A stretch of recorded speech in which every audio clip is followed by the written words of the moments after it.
Ladies, gentlemen, and haradrim of all ages, the PTR has been a very interesting experience for a large number of reasons, including, of course, the whole revamped progression, leveling, and difficulty systems and everything tied to that. But today I want to focus more on the classes themselves. We're going to rank them in both a sort of sense of the power that players have been achieving on the PTR, but I also more so just want to talk about how players are adjusting to the new changes for each class. The reorganized skill trees, the new passives, key passives, the bonus skill points, and even the new full-on active skills for each class, as well as all of the new gear and the revamped paragon system. And so the ranking will be a sort of mix of power and just who got the best changes, really, in this PTR update. Starting off at the top with things that sort of affect every class, the way that the new difficulties work has made you simply have to work harder for your stats. Being a barbarian with strength as your main stat, also granting you bonus armor, is no longer enough to hit armor cap on the highest difficulty. And the same goes for intelligence as a main stat too, no longer making resistance caps easy to achieve either. They take a load off of either side for sure, they make it easier to achieve, but you still now have to actively build these defensive stats regardless of your class if you want to take on the toughest content in the game. Once you're in a good build though, with good gear, Torment 4 difficulty becomes completely approachable on any class. The difference is just how good your gear needs to be first and how comfortable it really becomes, as well as obviously how many builds can exist in that difficulty. In last place today though, I've got the Necromancer. The new ultimate skill Soul Rift is incredibly cool as a concept, and there's some interesting stuff going on here that may or may not be a bug, but until the devs comment, we don't really know for sure, but it's fun. The concept is built around the way that the new ultimate skill works and interacts with the new unique that was added to pair with it, the Unmaker. The effect from Soul Rift counts as a damage over time effect, essentially, which means that it can't crit or overpower, but the bonus pops of damage that happen when you generate essence with a helmet on can, at the very least, overpower, if not crit. And this creates a really interesting sort of snapshot overlap effect similar to how the Hurricane build works for Druid, where you build up a guaranteed overpower, press an ability that has a duration rather than just a singular pop of damage, and then that ability will overpower for the full duration as a result. As for why the question here is if this is a bug, it's because the skill itself won't overpower even if you do this because it counts as damage over time, a shadow damage over time effect specifically. Only the pops of bonus damage from the helmet's effect and the fact that it snapshots the overpower for the helmet pop specifically is what makes this so extremely odd to me, really. As for the new key passive Affliction, this is a really interesting concept that seems to just need a bit more fine-tuning with the actual numbers to bring it into actual being properly worth using in comparison to other Necromancer builds, especially as it seems to want you to work it together into a minion build with your curses, and minions in general are struggling a bit for damage in the PTR right now, especially after the changes to paragon board setups and the new restrictions on the number of boards and thus glyphs as well. That said, there is also the new board Frailty, which has the legendary node to affect minions and curse interactions, and this helps with minion single target damage more than general mob clear, but again, this all just needs some higher numbers pumping to make the setup work the way that they clearly intended it to do.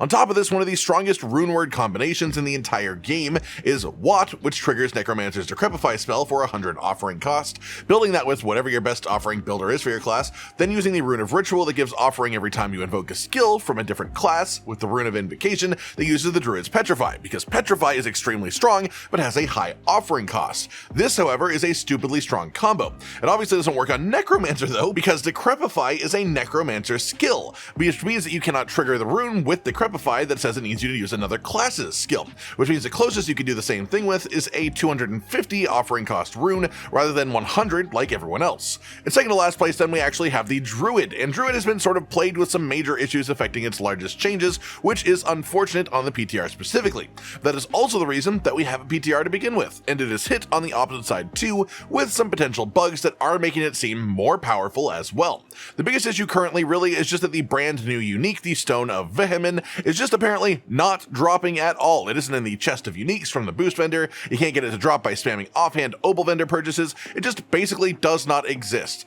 This obviously makes it hard to test the brand new skill Stone Burst, as the unique exists to alter its behavior and boost its damage and defense bonuses as well. That said, there are some weird interactions going on between Stone Burst and Poison Creeper that are making just massive numbers pop up sometimes, so it is in general having a bit of issues as far as our ability to test Druid properly and get a real gauge on it, but the Landslide build from last season is of course still kicking around, just being incredibly strong. The new passives are generally useful for Druid, and the new key passive, One with Nature, is definitely intriguing and makes companion skills usable, if not necessarily the ideal choice by any means. This makes companion skills give a bonus companion each, as well as increasing the damage of each one, and this also gives you the passive effect of each companion whether you have it on or not, meaning meaning the sort of just free active minions rather than the pressable active buttons. And it lets you do that without speccing into the skills too, which is quite an interesting combo because it's obviously trying to boost companion skills, but it's also incentivizing you not to use them. So currently it isn't really overly functional to run with all 3 companions on your bar,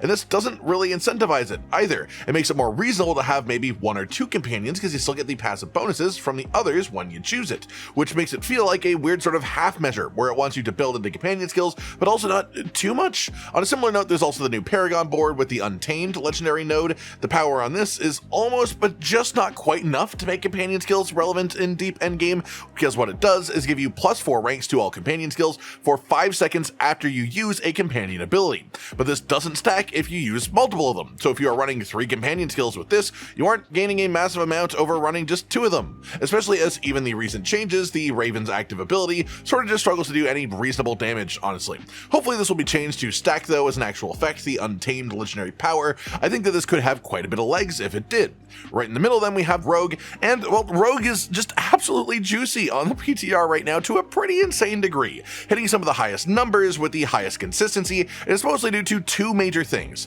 The new active skill, Dance of Knives, is sort of nutty, with the guaranteed enhancement giving you so many charges back of the skill that as long as you're like moving in circles while you cast it, you will never actually run out of charges, so you can spam this and it really does become essentially Rogue Whirlwind. Combine that with a high lucky hit chance to proc on the skill itself, a high attack speed resulting from the skill itself and how it functions, and you can use this with the Victimize key passive. This key passive was stupidly strong in Season 4, then it was nerfed and broken to not work properly or function well at all in Season 5, and now at least in the PTR it is back to being an absolutely ridiculous damage bump, especially as you can put vulnerable damage as a tempering affix on every offensive item piece, and pair it with the new Air of Perdition helmet, which unlike the Harlequin crest, buffs the proc damage of Victimize rather than just the skills damage itself, which is what we had to do with Victimize builds previously. So Dance of Knives goes honestly pretty damn hard right now, to put it simply. The new key passive has a lot of potential in the sort of mid-game where you can build a lot of bonuses through the skill tree and some legendary aspects to boost the actual effect of this an insane amount too, add on weapon tempering affixes for lucky hit to deal cold and shadow damage,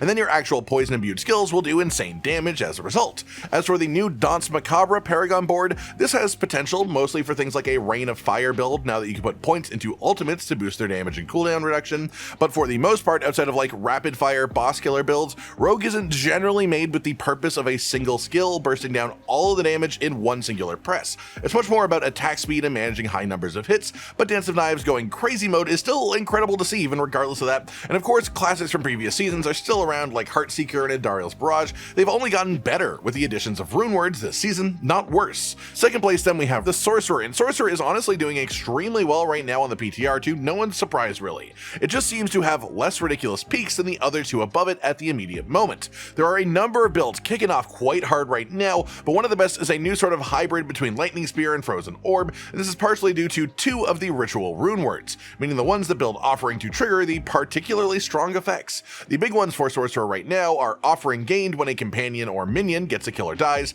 and this interestingly does also apply to conjurations, and Sorcerer generally has way more conjurations coming into and out of existence than the minions and companions that the other classes do with their proper minions and companions, making this way stronger than it is for what its intended use is. And then also Offering gained on cast of non-channeled core skill, which interacts quite incorrectly with Fractured Winter Glasses spawning of Frozen Orbs. When the wording of an effect uses cast as a requirement, it tends to not count bonus procs or skill activations from other effects. That is the intention from the developers. It only uses literal uses of the active skill on your bar that you press your buttons to make happen. However, in this case, it still gives you the Offering gain when this triggers as a proc from the Fractured Winter Glass unique, which makes this just way more potent than it would normally be expected to be. Combine that with some of the more potent runewords, Warcry from Barbarian for 2 separate bonus damage multipliers, as you get the Warcry damage bonus itself as well as Berserking as an effect, which is also a damage bonus, or things like the Petrify spell that you can use from Druid through runes, which stuns the whole screen of enemies and makes them take significantly more crit damage while it's active.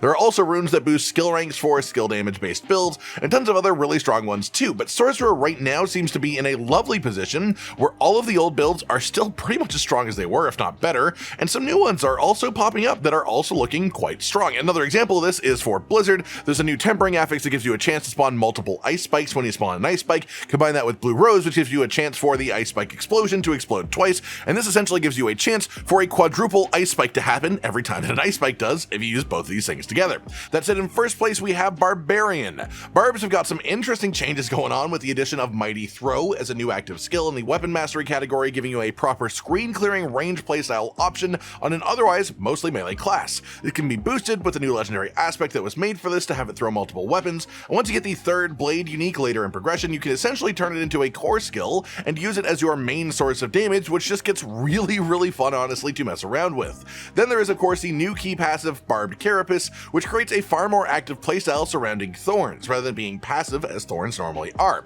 I love thorns as a stat. I've always loved the concept of thorns, so the idea of taking thorns and making it an actual focal point of builds in a way that isn't literally just build thorns and sit there letting things hit you is quite a fun concept. The other main new thing though that's been making very large waves for Barbarian is the new Force of Nature Paragon board. This creates a mixed sub-power playstyle where your earthquakes will create dust devils. There's also a node on the board that boosts the damage of dust devils, and this also increases the damage of earthquakes by a double dip modifier on the legendary node with damage against close enemies, which you can stack quite hard as a Barbarian especially. You can mix this with the rune that spawns Barbarian earthquakes, put on the ritual rune that generates offering with movement, and even just the one that generates offering as you stand still, and suddenly you can just go around making tons of earthquakes that fire off dust devils without pressing a single skill button. And this is the strongest thing I have seen right now so far on the PTR when you consider just you can easily, be also pressing the buttons on your bar and your damage would only go up rather than going down, because all of this is being done without the buttons being pressed. The raw effectiveness of this makes me question if this will make it to live servers, though on this current balance we had a similar sort of feeling with the original Dust Devil Barbarian when they first added Dust Devils in, and they really did rein that in a little bit before it came to live servers. I have no idea if this is happening because of a bug or just the numbers or the frequency that you can spawn earthquakes happening to overlap way too powerfully with the new Paragon legendary node, but look, I love strong builds as much as anyone, but if you can clear the hardest content that will be in the game without pressing a button other than move, and without even having all the mechanics we will have in the expansion, then your build maybe needs to be looked into. But for now, this is what it looks like on the PTR, and if this makes it to live, Barbarian will pretty undoubtedly be at the top of the class when it comes to class rankings. That just about does it then, everyone. Just a sort of discussion of all of the new stuff for each class, not quite purely judging the power of them, though of course that was a big part of it, but also just wanting to talk about the changes they've gotten in general and how they've affected the classes. I hope you've all enjoyed this, and of course feel free to leave your own thoughts on all this down in the comments below. Like if you liked the video, subscribe to the notification bell for more, and most importantly, ladies and gentlemen, until next time, stay sweet. Josh, Cotton, and Hollow with the videos, dropping the humor like a hammer on your tippy toes, bringing entertainment on a daily arrangement to take our insanity and turn it into entertainment. Yes, I said entertainment twice, to reiterate that it is nice to look into your faces on a mostly daily basis when you let us in your homes to make the whole world a stage. Goodbye.